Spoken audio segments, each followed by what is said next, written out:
Bonjour, dans ce mini tuto, même mini tuto, je vous montre comment récupérer des fichiers, des données depuis l'internet à partir d'une commande PowerShell. Sous Linux, tout le monde connaît la commande curl. Sous Windows, c'est presque la même. C'est juste une commande, qui plus est simple d'emploi.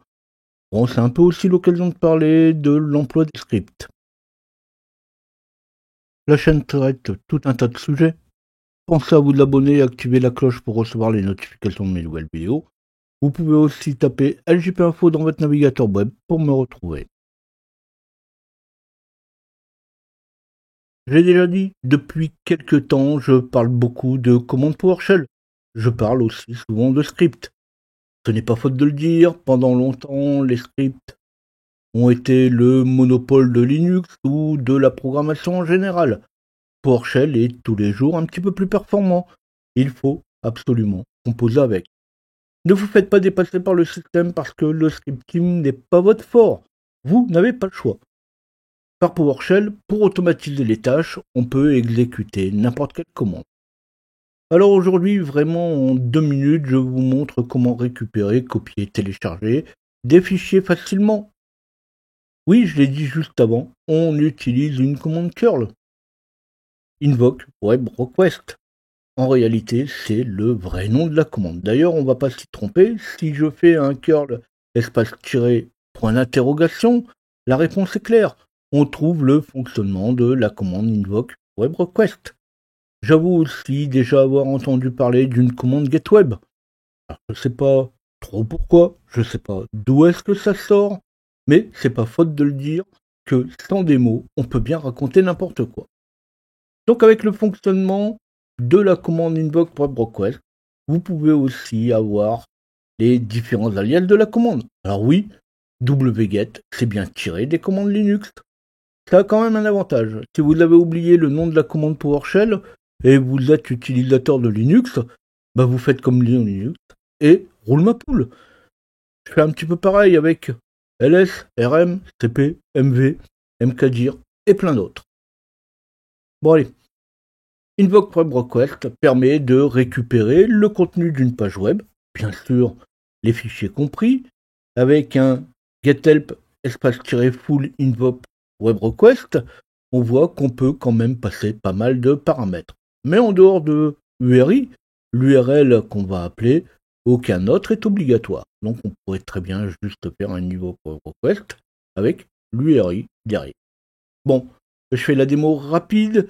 J'ai parlé récemment de l'emploi de fichiers ISO pour la FOD ou pour installer, par exemple, quand on n'a que la ligne de commande comme dans un serveur core ou pour les scripts, c'est bien pratique. L'adresse, je l'ai copiée sur le bureau, sinon je vais mettre 3 heures à la copier.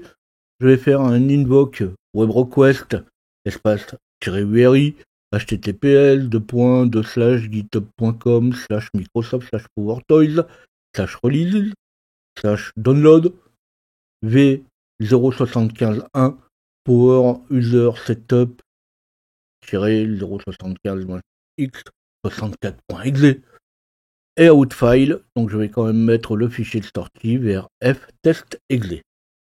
Alors au début j'avais pris un ISO, mais on va voir que c'est vraiment très long pour la copie, la récupération de fichiers. Du coup j'ai pris les PowerToys de Windows. On verra, on les installera dans une prochaine vidéo.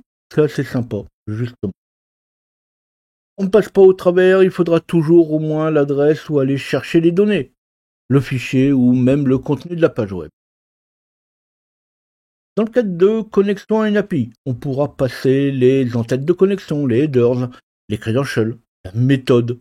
Alors ici, je n'en parle même pas. Ce n'est pas une question de commande. Les appels API, par exemple, c'est autre chose.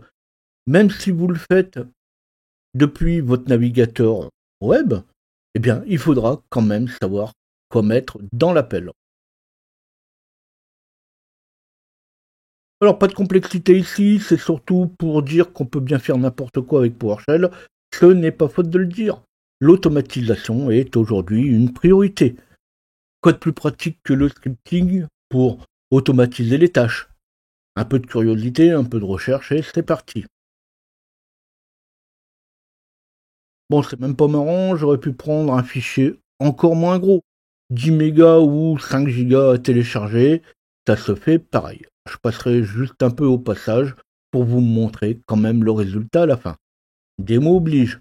Bien qu'au début j'étais parti avec un fichier de 5 gigas et j'ai fini par abandonner. Je vous conseille quand même de tester ça avant d'avoir vraiment besoin de l'utiliser. On est dans un transfert vraiment très long par rapport à un transfert par le navigateur web. Ici, l'exécutable téléchargé ne fait que quelques dizaines de MO, 233 exactement, et ça va prendre pas loin de 4 minutes, soit environ 30 mégaminutes. 500 kilosecondes, c'est quand même pas vraiment fulgurant. Alors dans le cadre d'un script, d'une automatisation, le temps de traitement n'est pas vraiment d'importance. Alors attention quand même aux scripts qui pourront être soumis à timeout. Si vous n'avez pas de timeout dans votre script, si vous n'avez pas de timeout dans votre connexion, ça peut prendre 1 heure, c'est pas bien grave. Alors j'avais ça dans mes tablettes, perdu au milieu d'un tas d'autres sujets. Je l'ai noté en pensant que ça pourrait probablement servir. Alors si l'info vous a intéressé, vous pensez à liker. J'espère bien ne pas vous avoir appris grand-chose. Et comme je dis souvent, il en faut pour tous et tous les goûts, tous les niveaux. Il faut bien commencer quelque part. On peut très bien être spécialisé dans un domaine, même en programmation. Vous pouvez très bien connaître Python, le C++, le Node.js.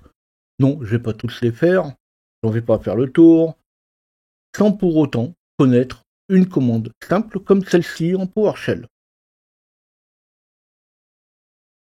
Pas de grand mystère autour, mais vous pouvez quand même avoir des questions, des suggestions. Mettez tout ça sous la vidéo. Ici, le sujet était simple, à la portée de tous. Tout ne l'est pas toujours. J'ai bien quelques sujets en tête pas trop faciles. J'en ai aussi déjà parlé. J'ai noté pas mal de petites choses à expliquer. D'où ces petits sujets qui s'intercalent. Donc on va bientôt se revoir.